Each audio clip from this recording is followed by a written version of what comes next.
Pay your people well. Pay your people so well that they don't look around, that they don't have blinkers or indicators of who's offering them anything else in the field. And believe me, in the last 6 months, I've had people trying to poach some of my senior staff. And I say to the boys, you've got a choice in the morning. When you wake up, you come to work, or you go work for somewhere else. But I know that I pay my people so well. We've got a beautiful culture. We treat them well. And look what's happening to our business, Joe. Our business is growing out of control. So, Gerald, thank you for being a return guest on the Jims Mowing and Jims Group podcast.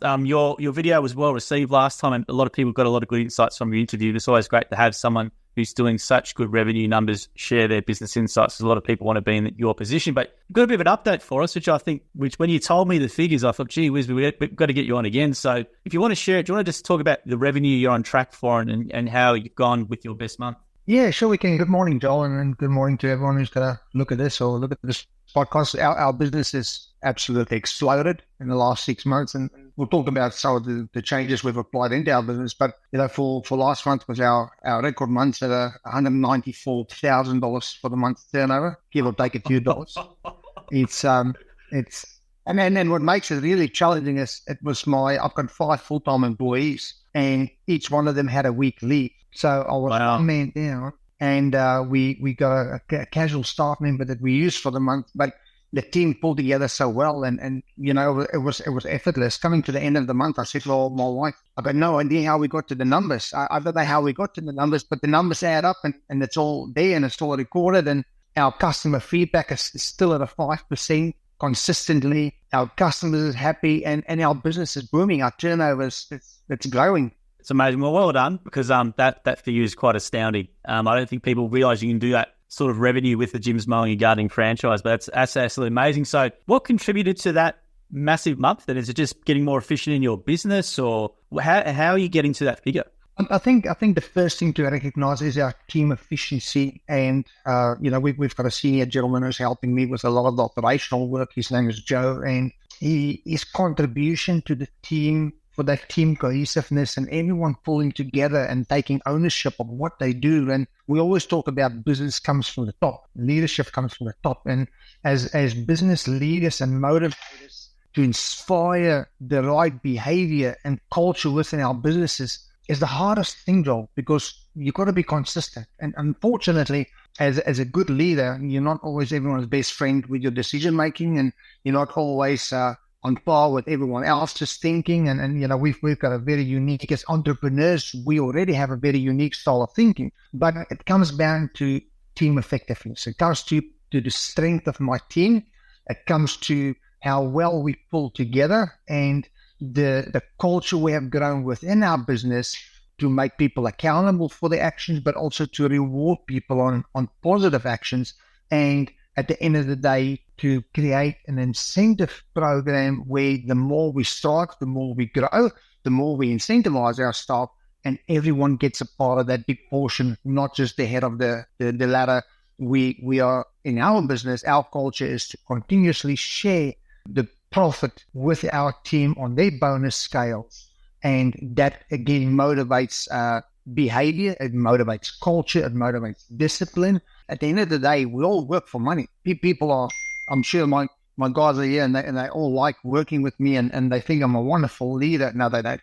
They think I'm a wonderful guy. But at the end of the day, people are here for money. And if we recognize and reward people financially, and they can see that value and benefit, that a certain behavior results in financial contribution to their income, it creates the right culture and motivation. And I spoke about this in the last podcast. Pay your people well. Pay your people so well that they don't look around, that they don't have blinkers or indicators of who's offering them anything else in the field. And believe me, in the last 6 months, I've had people trying to poach some of my senior staff. And I say to the boys, you've got a choice in the morning. When you wake up, you come to work, or you go work for somewhere else. But I know that I pay my people so well. We've got a beautiful culture. We treat them well. And look what's happening to our business, Joe. Our business is growing out of control. Let me say this to all of the Jims operators. In the last 5 months, we have pulled close to $1 million in turnover for 5 months. Our prediction for our business in the next 12 months is between $1.5 to $2 million. For someone who runs, let's say, 3 trailers in a gym's operation with 5 full-time staff members and myself, it is out of this world. It is crazy. So coming back to your question, what contributed to this mass influx? It is team effectiveness. It is all of our team players pulling together and owning their position in our business. Does your bonus incentive then work then? Are you doing it as a team or are you doing it per individual basis? How did you set that up? Well, it works per individual basis. Obviously, our senior guy, he gets a bigger portion than everyone else.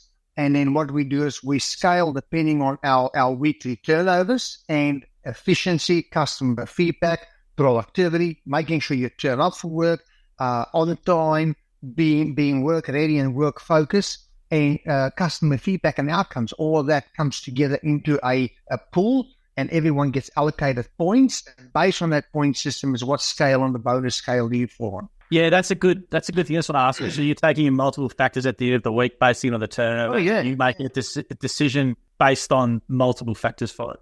See, we used to run a point system. I think I spoke about this before. You got 3 points in the beginning of the month, and it allows people to make mistakes and grow. And if we make mistakes as senior people, they pick us up, they gain a point, but it didn't really give them the recognition and acknowledgement for financial contribution. Now we've got a scale, and in that scale, the more you deliver, the more you contribute, the more you own, the better outcomes we have collectively as a team. There's a scale rating, and on the scale rating, you get remunerated accordingly, and therefore it is financially beneficial in your interest to have the right mindset, the right culture, the right attitude when you come to work every day. Now, let's outline for people, because people will go, geez, how are you generating that much work for yourself, or how are you pricing jobs, all that sort of information. So the work levels, you obviously got no problem generating work. Is it just from doing great job, referral, or how are you getting? So Joe, at the moment, we average between 280 and 350 jobs a week. Wow. And I spoke to people about this in the past. If you don't have a walker, get a walker. So we now have 4 machines for 2 trailers, maybe 3 trailers, depending on what vehicles we take and how we shuffle out our utilities. You know, we've always got a walker on standby. Say 1 walker's in for a service with Danny, any other trailer still got a walker. I've got enough equipment now that I can pull an additional trailer and drag whipperslippers or hedges or chainsaws from one trailer and push it onto another trailer, and we can create bigger, better, more faster. So we've really invested into our business for equipment, for having the right utilities to pull from, having the right resource to pull from, making sure our vehicles are serviced, operational. We don't have downtime on our equipment and service. I've got a gentleman who comes to the yard every 2 weeks now, Saturday, and he services everything. My trailers go to Dale for services regularly. My brakes get serviced, my vehicles get serviced, my equipment is serviced. Joel, in the last 6 months, we have spent over $100,000 in buying more equipment, buying more machinery to service our equipment better. We have invested so much additional capital to make our operation more streamlined and smooth running, and it is paid back. So reinvesting back into our business is part of our success, because we're not looking at a now business, we're looking at what this is going to look like in the next 12 months. It's a great point. I want to take you back in the early days. That's something where you think a lot of franchisees might struggle to scale, is that it's find it hard to reinvest into getting the walker or something, because it can be quite scary in your first year or 2 years to have that big amount come out. Do you think that's a big problem for stopping people from scaling, is actually them investing back in their business? Or I think it is. I think it comes to a risk, and people are scared to run a risk. Now, if I can say to you, we don't finance. We work, we save, we budget, we plan, and then we execute. We buy our equipment cash. My wife and I, we don't finance. We buy things cash. Every operation, any machinery, operational machinery that we have in our shed, we own. So what we do is, for the first 2 years, Joel, if I say to you, we ate bread and baked beans and drink water, that is what we do. We absolutely slave in order to get to our dream vision. We slave to create this Jims experience to become not just a business, but a lifestyle for us. There's 2 things you have to do. You have to reinvest into your business. It depends on what level of success the individual wants. Not everyone wants my passion and my dream, and together with that, not everyone wants my stress. My wife's stressed for making sure that she schedules 350 jobs a week, effectively, with minimum time, downtime on traveling. We've got so many jobs clustered together that my staff don't have time to eat a sandwich from one job to the next job and they're out. In some of the jobs, we don't even load the machine. We drive the machine down the road to the next house and one person just drives the truck down. So we look at effective scheduling. That is such a key. My wife is such a champion in that environment. Like, she schedules us well. We give the staff good equipment. We've reinvested back into the business. And believe me, the customers just comes through. The customer feedback comes through. Every single time when my phone blinks and I get that updated customer survey, it's not just now where people put a 5-star rating. They can't put enough of the comments down in how well they've received our staff, the culture, the values, the discipline, the manners that my staff have, and the way that they conduct themselves on a customer's premises, to having that influx and that stability in our business. Well, that's like a very basic question, but how did you pick up more customers in those streets? Was it something where you went and dropped stuff in, or because there's a lot of people want to be more efficient, but they don't do it? We have a golden rule in our trailers. Whenever a customer walks past you, we stop equipment and everyone say hello. Everyone greets the customer. We start engaging a conversation with the customer. Even if it's not a customer who isn't directly in that street, everyone stop and say hello, good morning, good afternoon, good evening. Uniform is very important for us, making sure everyone presents well, shaven, clean, nice, neat, tidy, clean uniforms. We greet the customer, so we immediately create a connection. If the staff is working and the neighbors outside, they've got the direction from Joe and myself, where we would say, hey, good afternoon, how are you? Good morning, how are you? Is there maybe anything we can do for you guys? Like, we just work next door. The amount of work we have picked up from socially engaging with customers, neighbors, customers who live in that same street, or just a random person walking down the road. People come back and say, hey, sorry, have you got a business card? Can you give me a business card? Thank you for greeting me. Thank you for saying hello. We take the time to recognize potential customers. And then we apply the discipline and we apply the behavior that's going to give us an opportunity to make that a customer that we could potentially quote for. That's very simple, but I don't think a lot of franchisees do it enough. And I've been out on a few down the roads with franchisees, and I've been with franchisees who do exactly what you said. And what I've noticed is the customer or the person who's walking by will then stop and then turn around and go back and ask them for a card. And it happened multiple times. So it's a really basic thing, but I don't think enough franchisees understand the importance of it. And it just shows you how that little basic action can help pick up more jobs in that street or closer to the area and make you more efficient. People have to stop thinking as, I'm a gardener, I'm here to mow someone's lawn or do their hedges. We have to think as entrepreneurs, and an entrepreneur's mindset is, what opportunity can I create to create impact into my business? And we as franchisees have to think broader. If I say to the general person on the street today, Joel, that my Jim's business is turning over $2 million, they can't understand it, they can't comprehend it, they can't fathom it. If you said to me, 4 years ago, you're going to create an opportunity with your Jim's franchise where you're going to turn $2 million for the year, I would say to you, man, you're crazy, because we didn't understand it. But the right disciplines, and we make mistakes. I listened to a podcast Jim did the other day, and he spoke about some of the mistakes he's made in business. We make mistakes, Joel. We make mistakes every week. We make mistakes every month. I've made mistakes with employees. I've made mistakes with customers. I've made mistakes in my business, but we are never too big to learn, and we are never too big to evolve. And we have a discipline in our business that no one is bigger than the business. And we are not arrogant. We are open-minded. We are happy to learn from experiences, and we apply those disciplines into our business. And in our business, it's not about I'm sitting above this person or the next person and they can't. My staff will say to me, Gerald, think about it. What do you think about this option? Maybe there's a broader spectrum thinking about where your mind is going. So we constantly challenge each other on a level where we're trying to evolve and improve behavior versus just streaming direction down to the staff members based on what we think. And I'm only out in the field 1 or 2 days a week now. The rest of the time I have to quote, because if I don't quote very aggressively, I don't keep my business driving and moving forward. But those days that I am in the field with my staff, they've got no problem being open-minded and coming to me and say, hey, I think there's a better solution to this problem than what you recommended. Let's talk about it and let's see if we can table it. And you know what? Hand on my heart, I've learned from my staff. I've learned from their impact, even from the young apprentice who work with us, all the way up to my senior guy. We are never bigger than the business. We're never too big to learn and to evolve in an opportunity that's going to challenge our intellect in order to progress and to move forward. And my next question was going to be, you sort of touched on it then, was how do you actually structure your week? Because to have a business nearly generating $2 million revenue, you'd be pulled in a lot of directions. And you mentioned you're in the field a couple of days a week, which is great.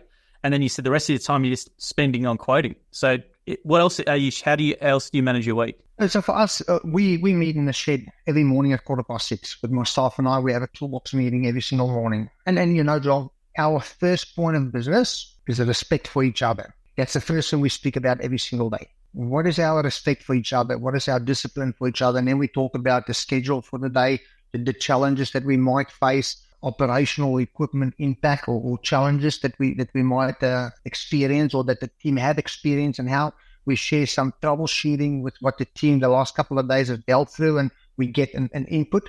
And then from there, the teams will go out in their directions. We try and schedule our bigger jobs earlier in the week, and then our multiple mowing jobs from Wednesday to Friday, where they would just pound out suburbs by suburbs by suburbs.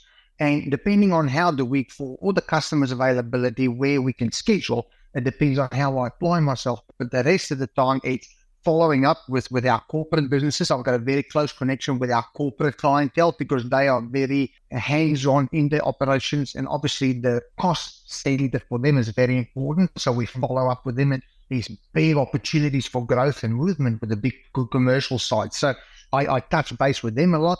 And then it's just driving around, networking, going to network meetings, talking to networking, talking to leaders, talking to other business people. Like we've got one corporate business, we've now grown 6 or 7 other corporate businesses from them because they are based in the network. So we try and tap into every opportunity or avenue to create more business or to get the word out there about how amazing Jims Crispy it is. So we then go from there, and then it's some days I've got 5 quotes, some days I've got 20 quotes. So other than our leads coming through the Jill system, I get 30 to 40 phone calls a day from people to say, you used to work for us in the past, or my neighbor, or my cousin, or my brother, or my sister. Someone gave me your business card. Please, can you come and quote? Because now they're quoting they're getting a quote from a relationship with discipline, a relationship with historical behavior. They send me a message, I message back. They know when they phone, I phone back. They know when I say I'm going to be there, I turn up. The biggest complaint we get in the industry now is people say they're going to turn up and they never turn up. Tradies don't turn up. We turn up. We have evolved our in-house systems to such a protocol now. The software system we use, even phone record, take phone calls and record the phone call. So if we get into an opportunity where there's a confusion of what we promised the customer or what the customer requested from us, when Melita did the scheduling, she can then put all of those notes into the customer file, and the staff reads those notes when we get on hand. We can reflect back to it to see if there's a customer feedback that's not so favorable for us. We can see where do we miss that opportunity and how can we grow. So systems is such a strong point.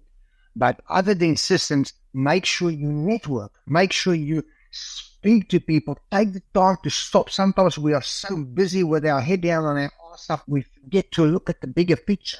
Look at the bigger picture, people. Don't get stuck in the moment. I remember my first month when I came on board. Ian Hollis was my franchisor, and God, I love him. He's the most amazing, inspirational business guy. And I remember sitting at the table and I said to Ian, Ian, do you think I will make $15,000 for the month in my first month? Because that's what I needed to get to pay the mortgage, to pay my staff member that started with me full time, and for me to at least have a little bit of money, not to eat baked beans, bread, and water, but to have now $15,000 a month to $194,000 a month.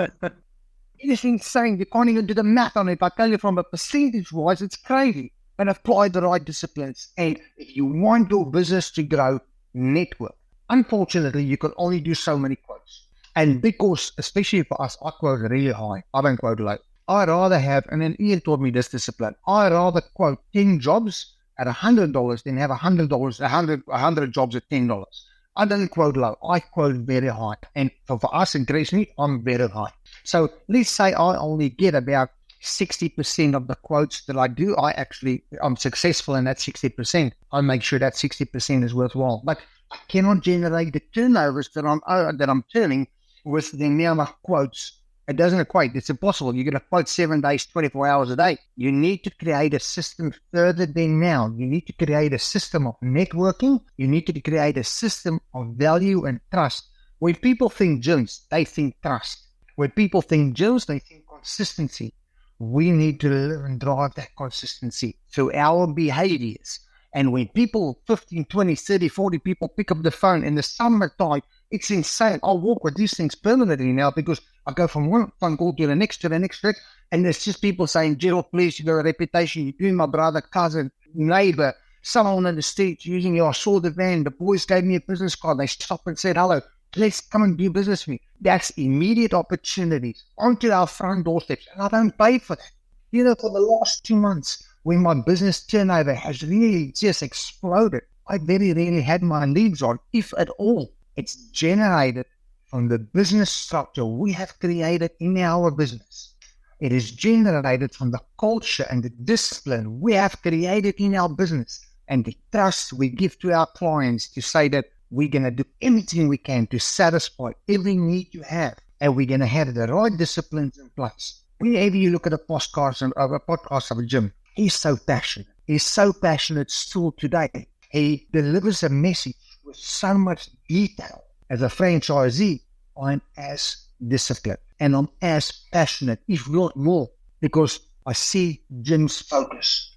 I see Ian and John. John is now our franchisor, and what a marvelous man. But I see John's discipline. I see my structure's discipline that I've involved and invested money into the jail structure. And we try and we apply those same disciplines and the same cultural behaviors and what we see from a business that we invest in, and look at the way it's working for us, Joel. That's amazing what you've done. But I want to you mentioned something a few times, which I want you to outline a little bit more for franchisees. So I don't think enough of the mowing and gardening guys do it, is the networking side of it. So is there any specific networking groups you went to, or do you want to just talk about what you may just give a bit more detail around networking? Because I don't think enough franchisees do it enough. Yeah, see, for us, we used to go to this Brisbane Business Network group. Yep. Where you get to meet some people, and they're really good.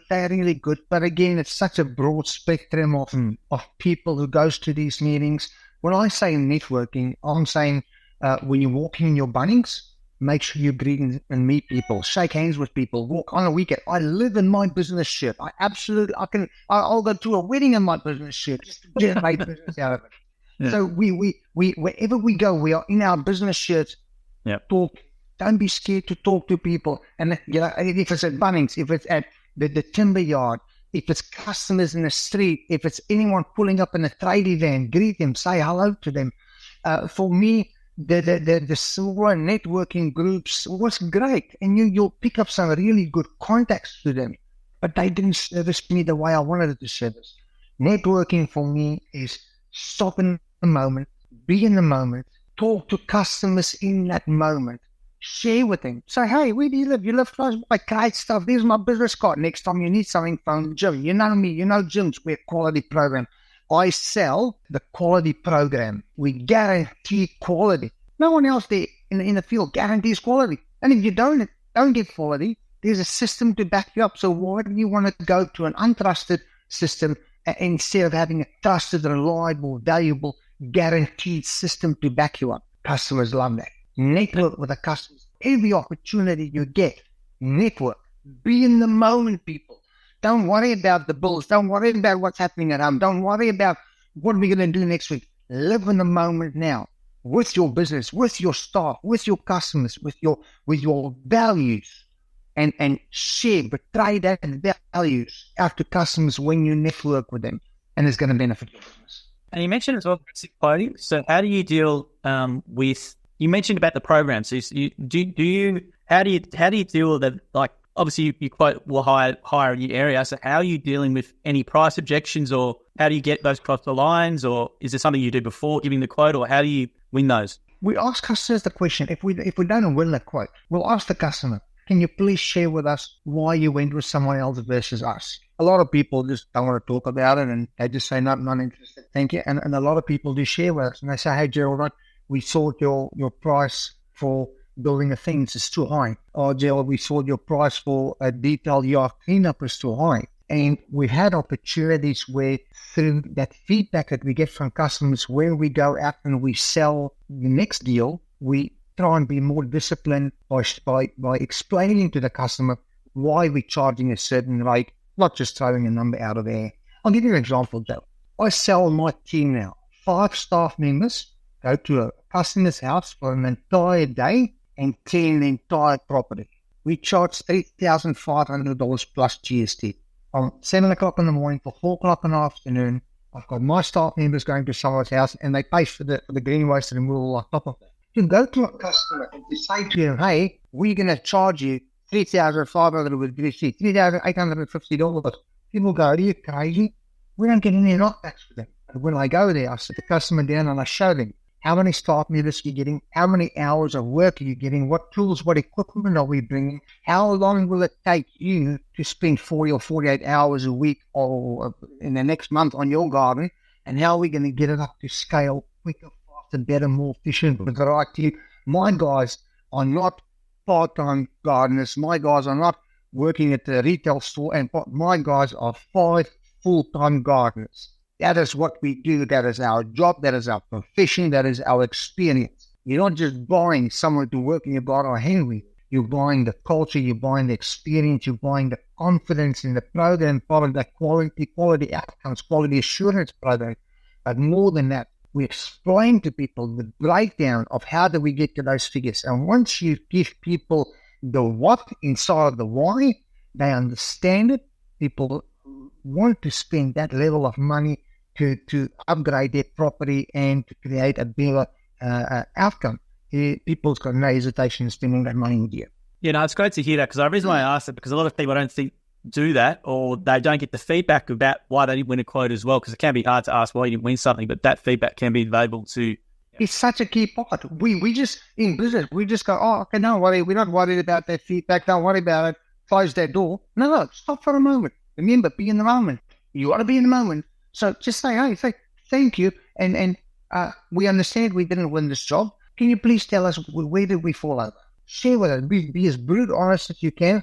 Tell us where we fell over, and then we can learn from it, and we can come across. We're not going to change our price. There's no way I'm changing my price. Forget about it. But I'm going to be more transparent with my customer to share the what inside of the why in order for them to understand. And let me tell you, we've had opportunities where customers say, so sorry, Gerald, you didn't win the quote. Or I'll say, please explain it to me. They'll explain it to me. I said to her, do you mind if I can break that area down for you a little bit and tell you why? And they're like, oh, yeah, tell us why. And then now we're measuring apples to apples, what we're going to offer to the customer versus what the competitor's going to offer. And customers have got, actually, hey, hang on, I didn't realize you're getting this. The other person is not getting that.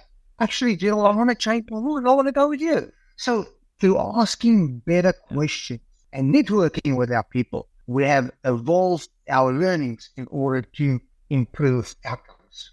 I love it. And that's the, I don't think enough people do it. And that's why I asked that specifically, because we'll put this on the internet. I'm going to clip that out. I'll put that on there because I think it's a great bit of advice. Now, from the meetings, you obviously speak with a lot of other franchisees in your region who probably aspire to be like you. What stops them from scaling or to getting to the level? Like a lot of people will go, yeah, well, I have $1 million revenue business, but they don't know how, or they can't progress past, let's say, 200 or 300K revenue. So what do you think are the main blockers for people, let's say, other mowing, gardening franchisees, other maybe franchisees in general, from them scaling to the point where they want to scale to or get even close or to a level where you're at? People are scared to look embarrassed in front of their peers because of their lack of business knowledge. You know, in our pot with Jim and with John and with Ian, we've had a couple of franchisees that came on board that is beautiful gardeners, but they struggle with the business essence. They struggle with the business component, the scheduling or the quoting.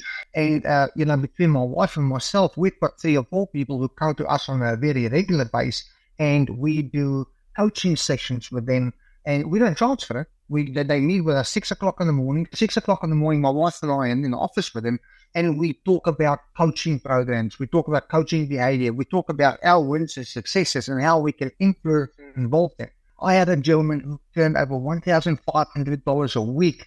He's been with Jim 4 years. He now turns over $10,000 a week.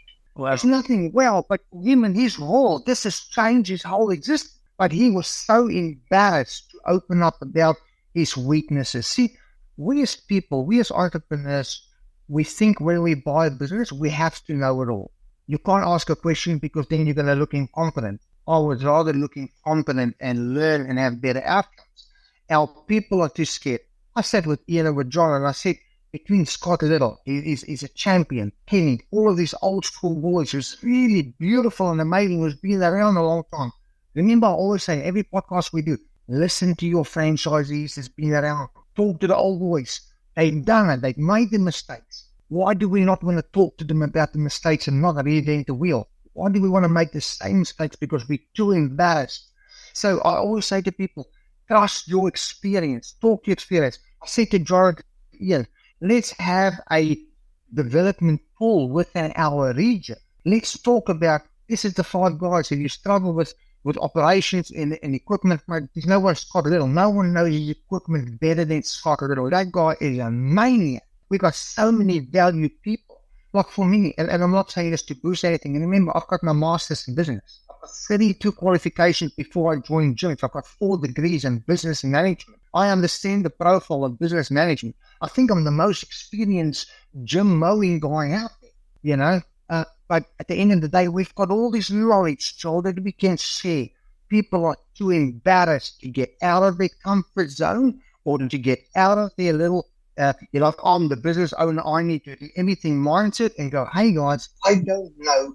Can someone please help me? We've never said no to anyone in our pod. If people phone me and say, Gerald, I'm struggling, we're always happy to help. You and me, we've worked with people in the past that struggles to help.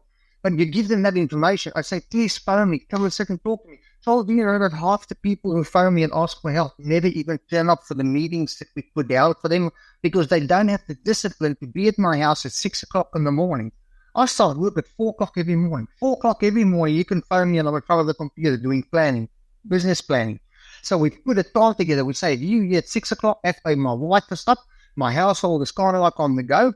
And my wife and I can sit with you at 6 o'clock, from 6 till 8 o'clock in the morning. We can do coaching with you. We can help you. We can systemize your business. We can share some wins and losses. Half the people that schedule meetings with us never even turn up because they don't have the right discipline or they don't have enough respect for themselves and for their businesses. Get out of your comfort zone.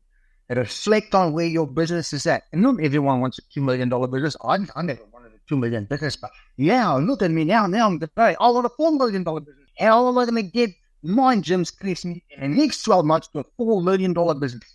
I'm already planning a youth with a system on the back of it. And I'm looking at staff development. I'm looking at new employees. My wife is going crazy running up and down the road because it's more systems and quoting, but our business is growing. What values and cultures do I have to put into my business to grow that? Joel, the smallest basic operations of people don't apply those disciplines. And then they blame. They say, and maybe I'm out of my depth now, but they're so quick to blame the gym system. I see all of this media write-ups. This guy borrowed money. This guy lost money. This guy did. The gym's fault. Get off gas and have the discipline and the respect in place to maximize your opportunities. You're buying a system. You're not buying a babysitter. Manage your system. Utilize the strengths around to maximize your outcomes. Well, you said it far better than I can, Gerald. You said stuff that I probably can't say, but that's thanks to doing that. And no, that's good. I love it. Because we don't talk about it, and people are so confused. We have to be open to talk about it. And I know from a legal point of view, there's things that you guys can't say. But I can say it. I'm just a franchisee. What they don't do to me, nothing. But my business is working. I was going to say, though, I want to take you back real quickly. You mentioned something I think, well, thanks for coaching franchisees and being a mentor and stuff. That's fantastic to hear that other franchisees are doing that. But also you mentioned the gentleman who went from $1,500 to $10,000 a week. That's an amazing achievement. Just going back to what you said, was it purely his mindset? Or what was Was it just the mindset as the blocker, literally just changing? You helped him change his mindset and look at things differently. Was there any extra thing, anything else he was doing? It was just literally mindset. The first thing he said to me when I sat down with him, I said to him, talk to me about how do you let customers know when you're going to turn up? And he goes, normally if I get to Monday night, I message him to say I'll be there on Tuesday. If I go Wednesday, I'll message him on Tuesday night. If I go Thursday, I'll message him on Wednesday night. I'm like, what notice do you give your people to be prepared? They've got change of circumstances in their life. They need to do planning. And he goes, nothing. I'll just message him. And I said, well, how does it work for you? He goes, most of my customers always cancel on me. I said, so what happens? He goes, well, I can't manage this fortnight to get the mowing in because they're not available. So I go next fortnight. And I charge them $100, let's say, for instance, and I haven't been there for 2 or 3 weeks. And now the problem is I've been there for a certain amount of period of time. So the growth is so much more extent. And I just charge them the same amount because, and I said, but you've got to set better principles in place. So now, every Friday, he messages all of his customers to say, this is the schedule for next week. I'm coming on this day, this day, this day, this day. If this day doesn't work with you, please let me know what alternative day or morning or afternoon or evening and that week it's going to work for you. And then I can make the adjustment on my schedule. Now you know where you've got availabilities and openings in your schedule and you can utilize more work. We jam-pack our weeks from Monday to Wednesday. I absolutely kill my schedule from Monday to Wednesday because then the more quotes I get, I just fill in Thursday, Friday. A lot of our franchisees, they schedule some Monday, some Tuesday, some Wednesday, some Thursday, some Friday, and people want openings. The problem is you get a big job that comes through and you've got 3 or 4 smaller pockets of windows of opportunities available late in the week. You can't fill it. You can't take that job. So small disciplines that we've shared with this person, small opportunities that we've shared with this person to have successful winning outcomes has made a change. So can you imagine you get to the end of the month and you've made $6,000. You pay your gym fees, you pay your insurances, and now you've got to pay the mortgage and you've got to make sure you've got a bit of money. The mindset for that person is it's down. He's always under pressure. Now he turns $10,000 a week. He gets to the end of the month, he's got $40,000. Now he paid his gym fees, he's paid his mortgage, and he sits at the end of the month and he's got $25,000 in the bank that he's just saved. What is your mindset? Positive power. Now we're rolling because you're now feeling motivated by your efforts. You're not feeling deflated by your efforts.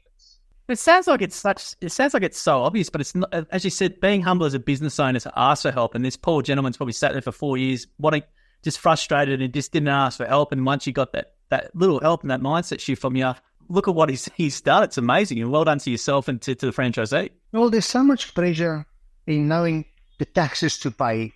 Yeah. Your legislative compliances, your operational restraints, the challenges of equipment breakdown and failure. We have got so many pressures, and a lot of franchisees get bogged down by those pressures. Be careful we don't, in business and in life, focus on the small things. Focus on the big things, and the smaller things, most of the time, will just iron out. Sometimes we get bogged down by small things. Let's not focus on the smaller behaviors. Let's focus on the bigger actions. And for me, if I don't know, even today, I'm no guru, I'm no one special. I pick up the phone to Scott a little like that, and I talk to him. Or so are the experience and boards. I just keep on throwing Scott's name out there because I've got a very close relationship with him, and he's got 15 years of experience. He gives me 15 years of valued knowledge and experience in order to manage my business from a strength point of view and not making the same mistakes here. How would I not use that? And people are too embarrassed to ask the question. Don't be embarrassed. Don't be scared if you don't ask the question. Rather ask the question and be motivated that you now have the knowledge in order to have a better solution than trying to overcome that stress yourself and get bogged down with more smaller things, John.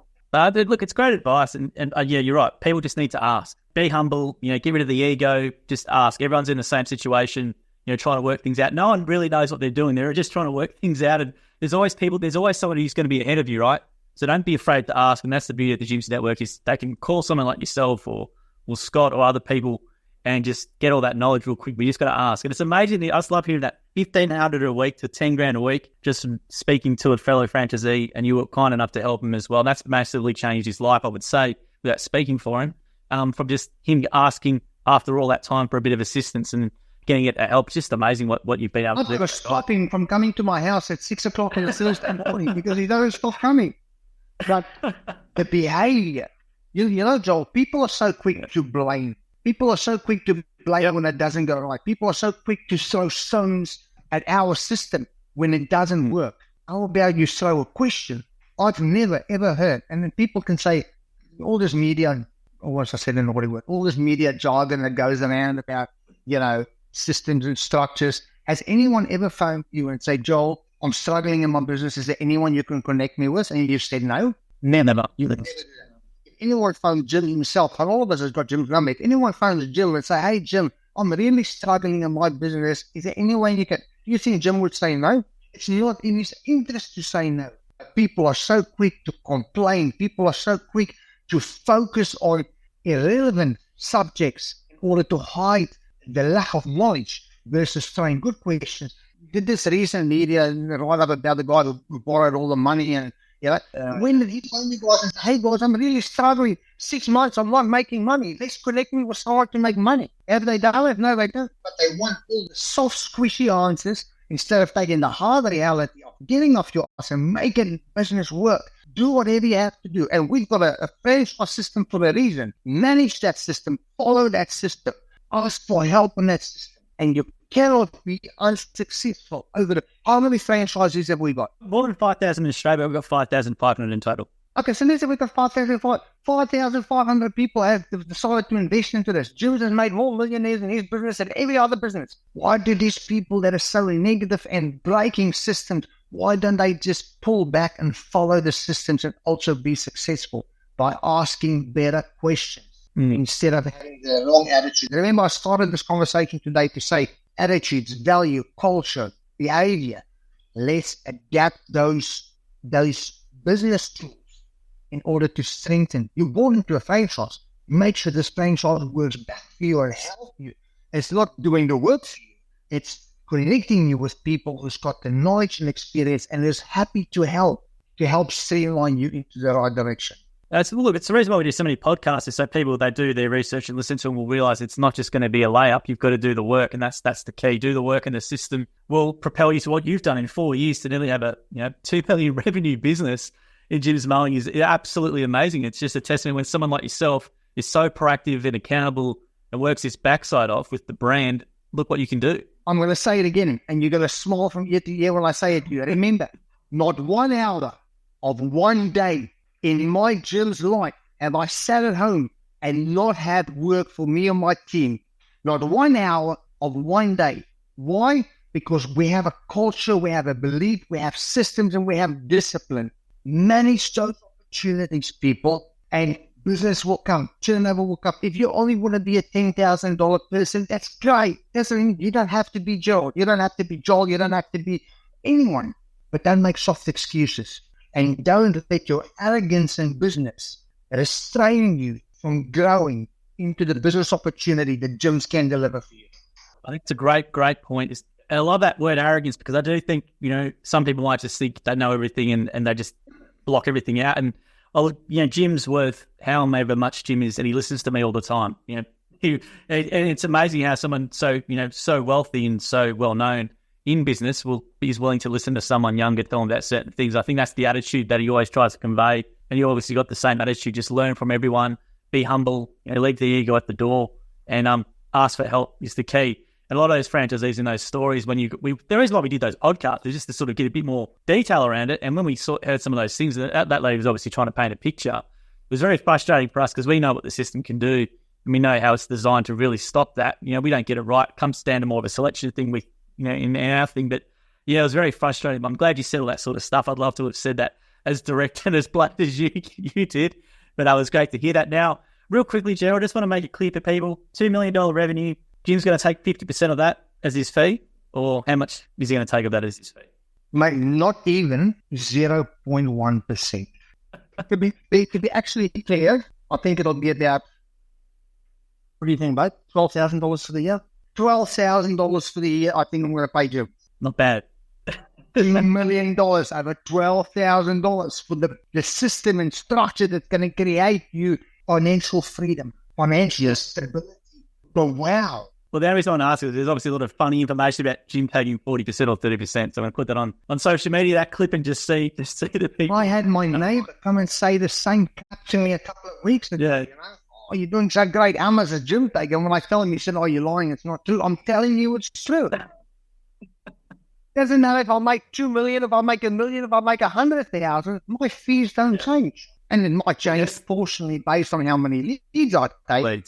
But more leads gives me more opportunity and it gives me better growth. As long as I execute, convert them to customers, and I convert them to ongoing regular customers, and I convert them to happy customers because we've got the right cultures and discipline and values in our business to make sure that every customer is a wow customer. Yep. You know what I say to every single customer when I do a quote? When my staff turns up, I don't want you to be nice. When my staff turns up, I want you to be as challenging and as difficult as you can be. People laugh at me when I say that because no one says it.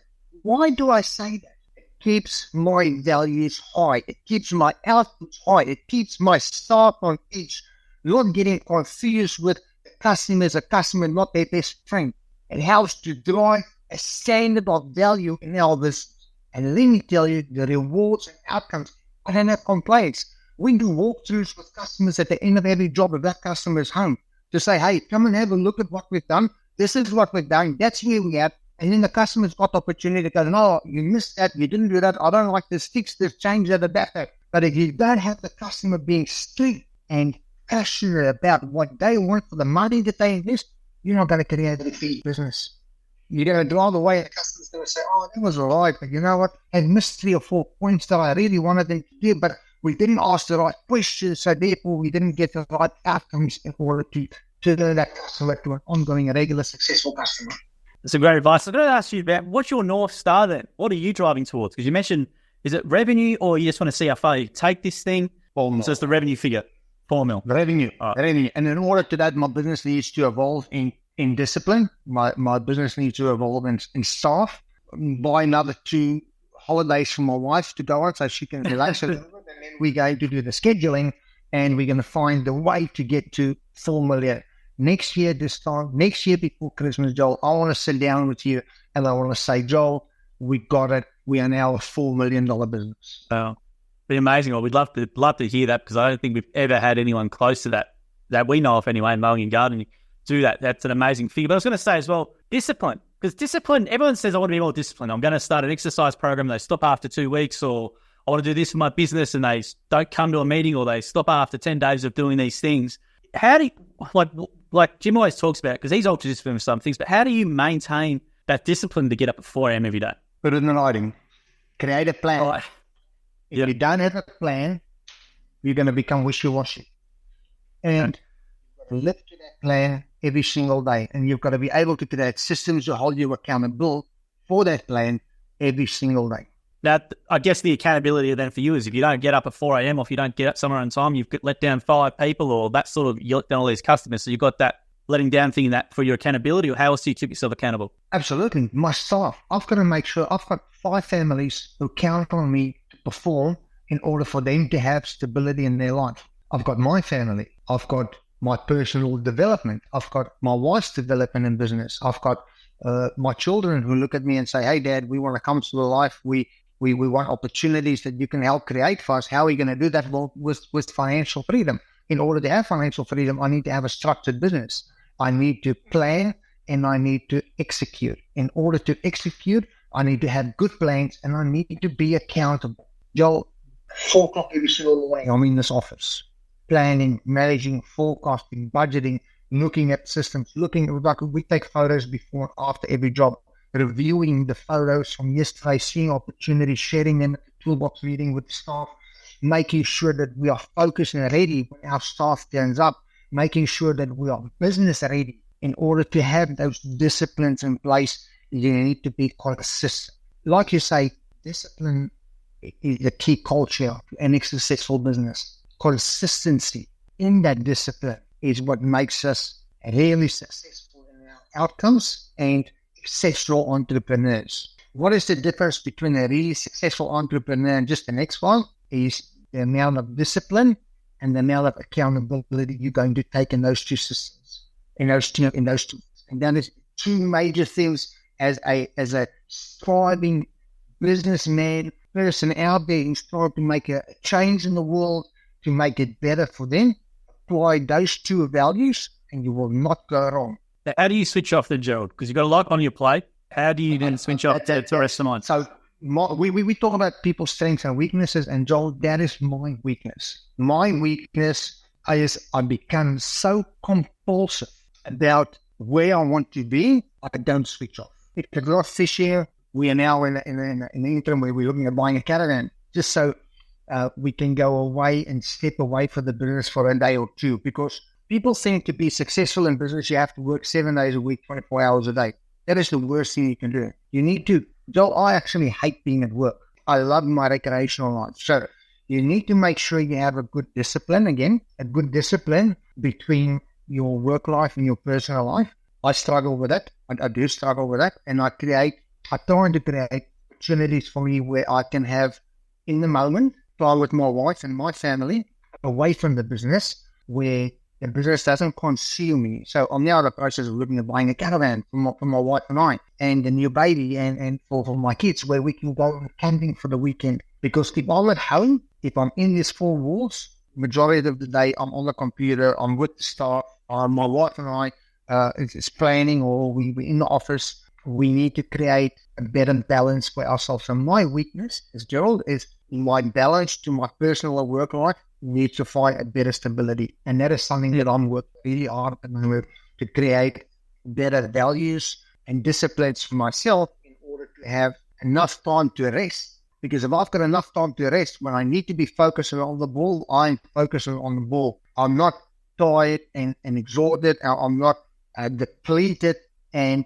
my focus don't break. Because if people are tired, that's where we lose systems. That's where we lose focus. That's where we lose culture. That's where we lose discipline. Is if we are tired and anything goes, you've got no more value. Let's make sure we rest enough in order to work hard enough. And that's something that I'm working very, very hard at the moment. Well, we'll nearly go off for an hour today, Gerald. So I know you're obviously a very busy man, but I'd say this, if you're a franchisee in the region where Gerald is, and you got opportunity to get mentored by the man, bloody take it up. Don't not rock up. It's crazy that you would not rock up. And it's well done to yourself and Melita for what you've done in your business, and also coaching other franchisees if they want it. And if you are a franchisee in Gerald's region, bloody hell, please, if he's offering to help, get onto him. If you want to improve your business, it's an amazing to hear what you've done. It's a star story. I'm actually going to tell Jim about this, because we obviously quote things all the time, and be awesome to quote that one of our first franchisees that we know of has got a $2 million revenue Jims Mowing franchise, which is absolutely an amazing achievement in itself. It's probably the most I've ever heard that someone's told us openly. And thank you for being open as well and sharing your advice, because massive inspiration to other franchisees. And it's amazing to hear. So I'm looking forward to, hopefully in another year's time, you can reach out and say, I've done 4 million revenue. Let's jump on and talk about how I did it. And I'm sure you're going to share all the things you've learned as well to building that, because it's going to be an amazing story to be able to share. We appreciate your time today, Gerald. Okay. God bless, Joel. Thank you very much. Thank you for listening to the episode of the More Than Just Mowing podcast by Jims Mowing. If you do need help with your local gardening expert, please give us a call on 131 546 for Australia, 0800 454 654 for New Zealand, or head to jimsmowing.com.au or jimsmowing.co.nz. If you liked what you heard, please make sure you leave us a review as well, wherever you consume your podcast. We appreciate your support. And until next episode, we hope you have a great week.